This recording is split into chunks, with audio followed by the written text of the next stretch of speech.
Ei, diz lá.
Fruta grátis.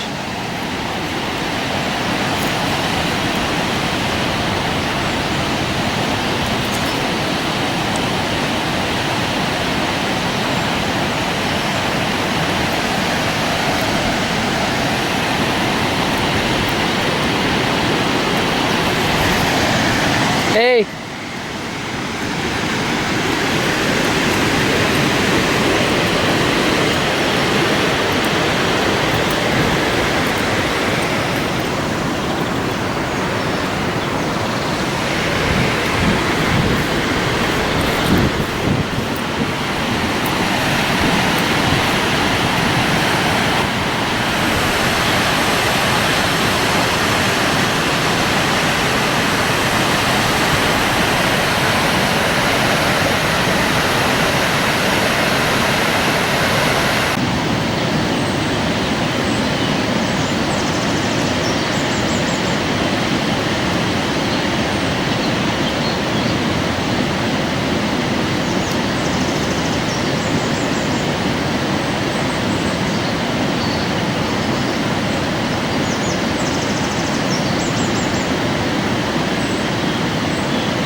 Ora, já apanhámos as amoras desta árvore aqui do jardim da minha cidade, como podem ver aqui.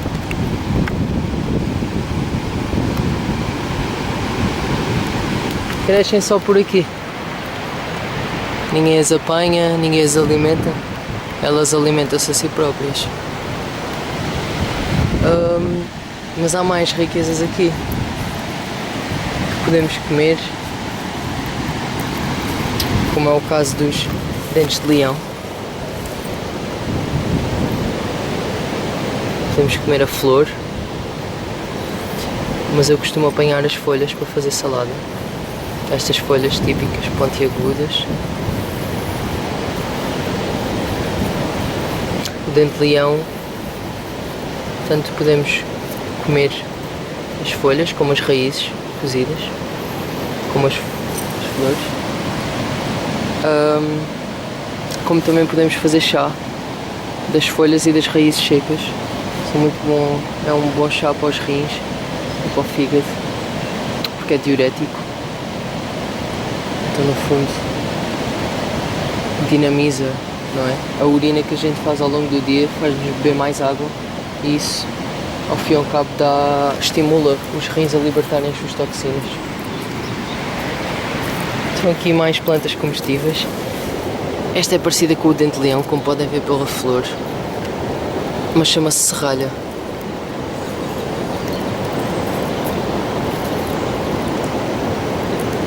A serralha tem folhas que cortam, como podem ver.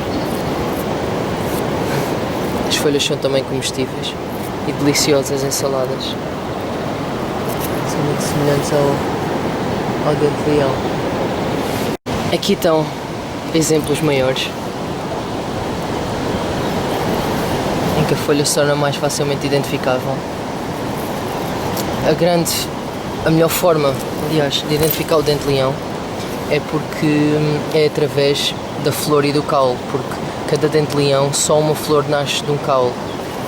Então, como podem ver, e depois podem confirmar abrindo, e eu vou tirar esta, depois consumo, cortando a flor, não é? Veem que o caule é oco, não tem qualquer tipo de suco lá por dentro ou de densidade, é um caule oco.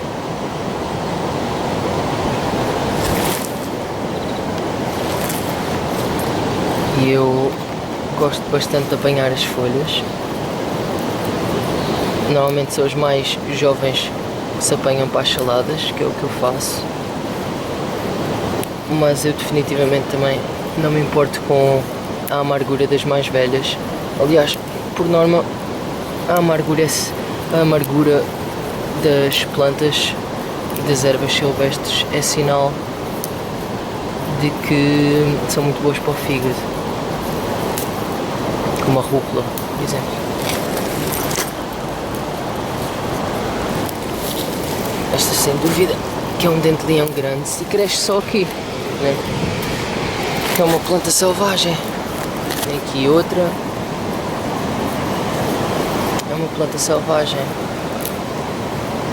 As plantas selvagens são muito mais, são incrivelmente, esta saiu toda, são incrivelmente mais ricas que as plantas domesticadas. Porquê? Porque a planta selvagem tem que desenvolver resiliência no solo em que se encontra. Podem ver, este solo está coberto de outro tipo de plantas selvagens. Muitas delas eu aposto que são comestíveis, mas eu não tenho tanto conhecimento assim para as identificar. E são também solos que não, na sua maioria não são muito ricos em nutrientes. Então elas têm que, por assim dizer, lutar contra todos estes obstáculos, e é nessa luta, bem, este aqui é gigante, é nessa luta, a gente poderia dizer que luta pela sobrevivência, que a planta se torna resiliente, e essa resiliência e a quantidade de obstáculos com que ela se depara para crescer, para obter a sua comida, para alongar as suas raízes para o solo, para se fixar, constitui todos os minerais que depois nós consumimos ao comê-la, ao fazer um chá com ela, ao secá-la e utilizar a planta seca para qualquer que seja que nós a utilizemos. Poderia-se fazer a analogia de que com os seres humanos, não é? O ser humano que se depara com mais obstáculos, ou seja, mais dores na sua vida, tem a maior hipótese de se libertar dela, porque inevitavelmente tem que olhar para ela, mas é também esse ser humano que corre o risco de morrer com essa dor toda, não é? Enquanto que aquele que passa por uma vida muito confortável não é quase um ser humano domesticado, como uma couve domesticada, não é muito rica porque nunca teve que lutar pela sua vida. Os seres humanos que se deparam com maior dor no seu processo são aqueles que mais oportunidade têm de evoluírem, por assim dizer, emocionalmente, mentalmente, espiritualmente e fisicamente também, porque o físico acaba por ser o ajuntamento de todos esses outros fatores. Torna-nos resilientes, defrontarmos com obstáculos e com dor e mágoa e aprender a lidar com ela. Temos aqui mais outro dente-leão, como podem ver, uma flor por haste. Crescem muitos aqui.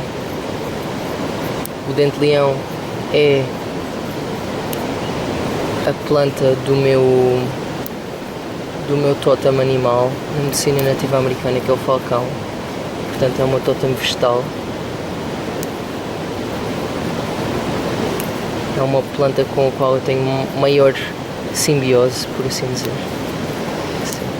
Simbiose. Uma boa forma de pôr as coisas. Tem aqui outra que ainda não cresceu a flor. Deixa-me pôr esta postura.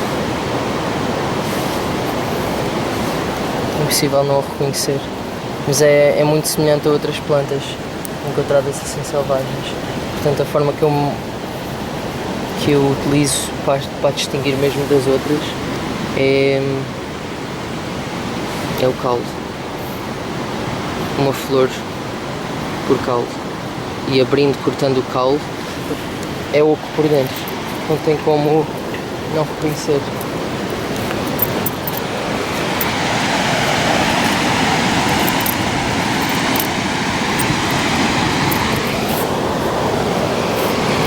Crescem muito por aqui. As flores amarelas são todas dentes de leão. Que é incrível, eu andei muito tempo à procura deles. E estão aqui, como podem ver, tem uma abelha a polinizar. Elas adoram o dente de leão. Daí eu evitar também recolher as flores. Opto mesmo pelas folhas para as saladas. E as raízes. As raízes é uma coisa que aqui é mais complicado de recolhê-la porque estamos num jardim público, não é? Mas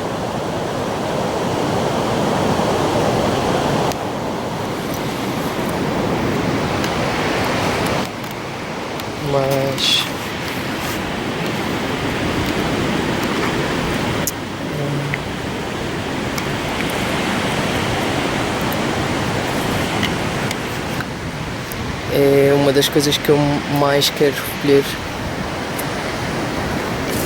são raízes.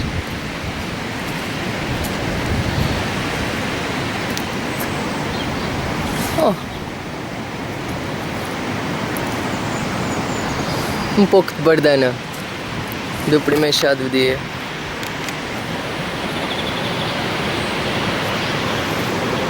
As raízes de dente-leão são incrivelmente ricas para chás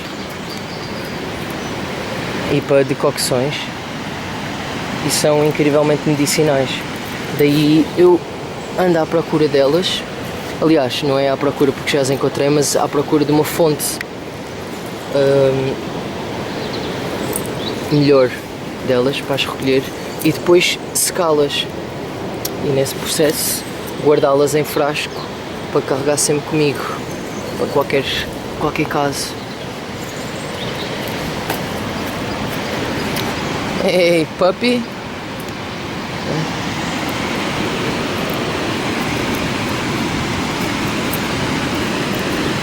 É isso, as ervas selvagens, nós temos tanto este perseguir, né? De dinheiro, andamos num ciclo por dinheiro porque precisamos dele para sobreviver e a nossa ideia de sobrevivência é a comida, né? Comida e água, e temos tantas fontes de comida ao nosso dispor mas que fomos perdendo esse contacto com este tipo de plantas que, como podem ver, crescem em qualquer local. Elas adoram sobretudo os locais mais ásperos, por assim dizer, mais rudes.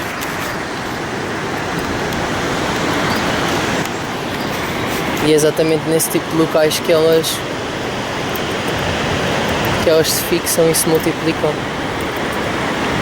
É um género de simbiose por si também, porque o local, ao ser muito duro para o seu crescimento, favorece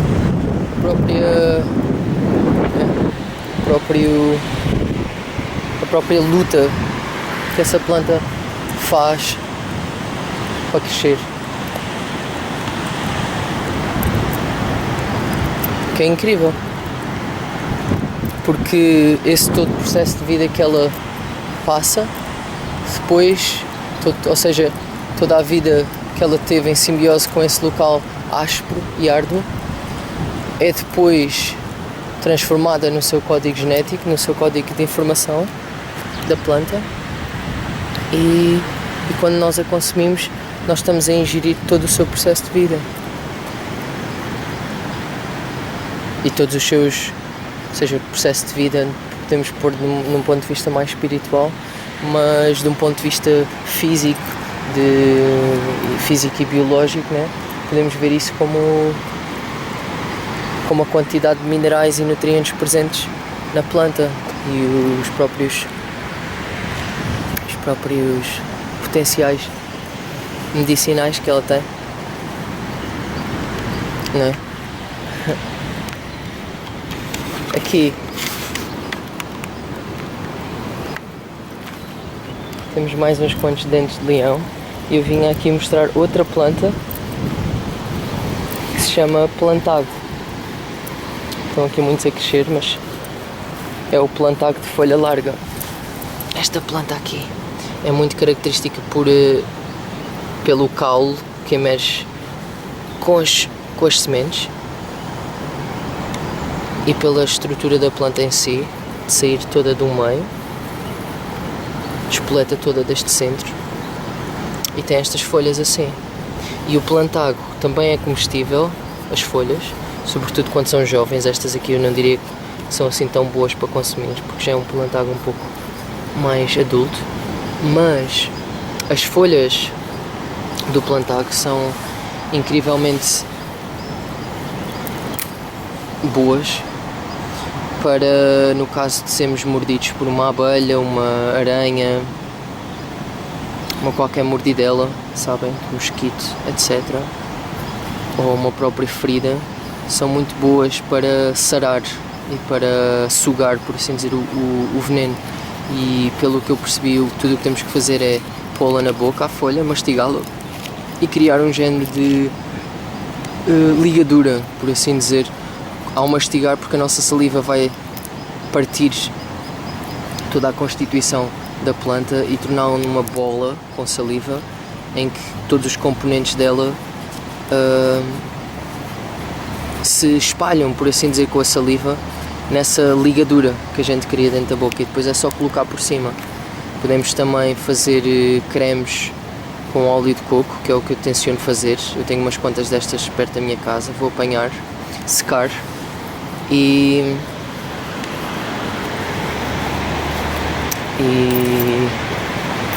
esmagá-las com almofariz, as folhas, quando estiverem secas, e fazer exatamente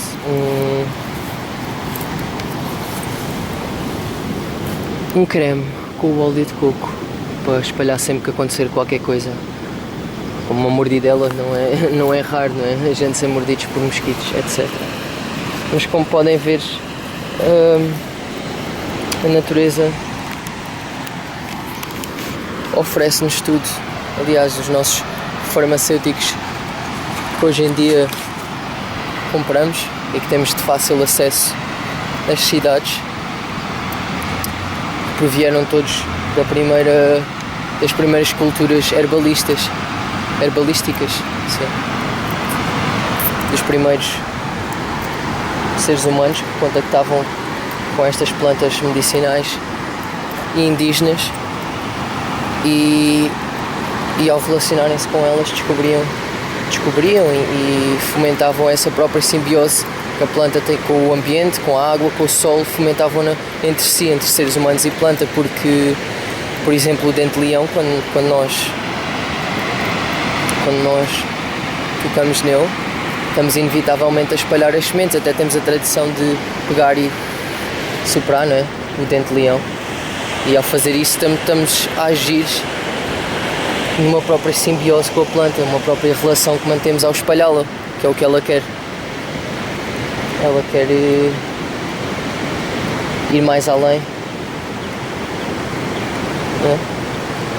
E nós ajudamos essa ligação, ou seja, retiramos para nós e damos de volta, né? Que é o propósito da simbiose, dar e receber. E podemos aprender de facto muito com as plantas nesse sentido, para as nossas próprias relações entre seres humanos, o dar e o receber, não só o receber, ou muitas vezes o retirar.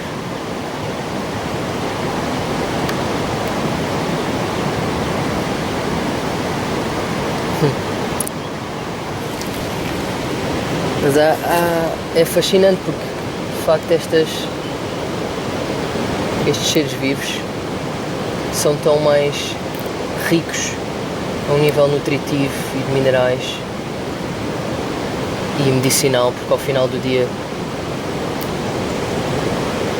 é o que nós estamos a fazer quando ingerimos alimento, é medicina para o corpo físico, para o limpar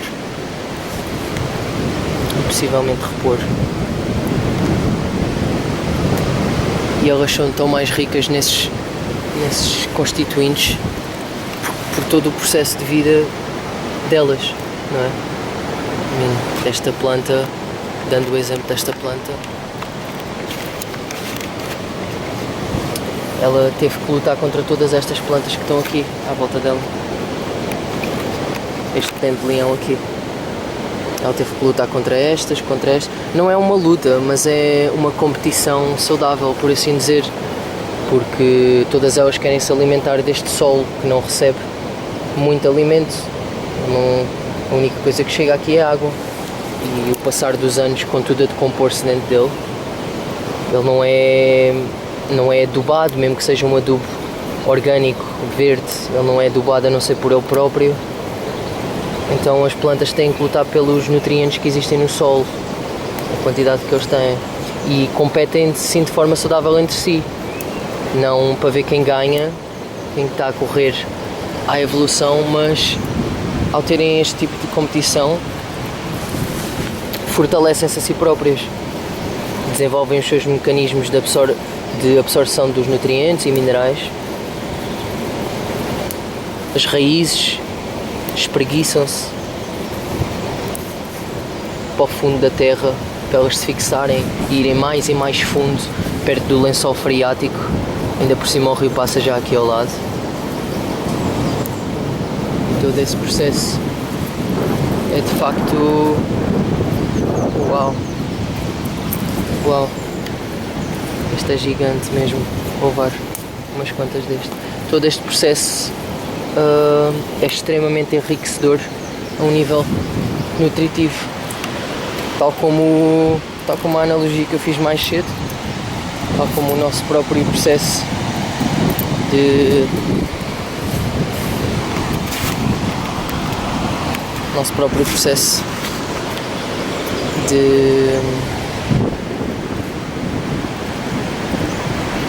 luta com a vida, não é? Com as nossas dores e mágoas ao longo dela. Esse processo torna-nos incrivelmente mais fortes, porque quando nos deparamos com essas dores, com esses obstáculos, por assim dizer, temos sempre a escolha de lidar com eles ou de os suprimir. Mas o facto de que temos a hipótese de ter uma escolha, ou seja, não estamos só num nível de estagnação permanente, porque não há quaisquer obstáculos e dores, ou seja, não temos sequer a hipótese de evolução. O facto de termos essa escolha é o que permite a nossa própria evolução emocional e espiritual, por assim dizer. Temos de escolher lidar com essas coisas e olhar para elas, que é o mesmo processo que as plantas e os animais passam nos seus ecossistemas, mas para eles nem há, por assim dizer, uma escolha, é só um processo quase intuitivo da vida em si, a evoluir permanentemente.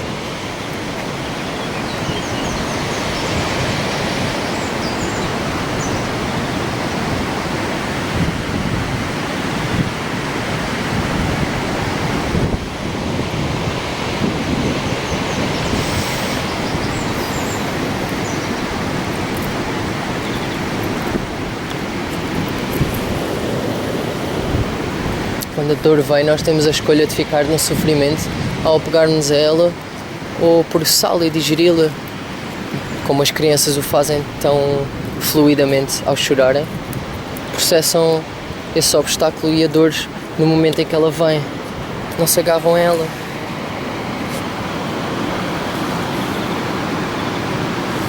Ela entra e sai, flui como a água, e assim são as emoções, a água.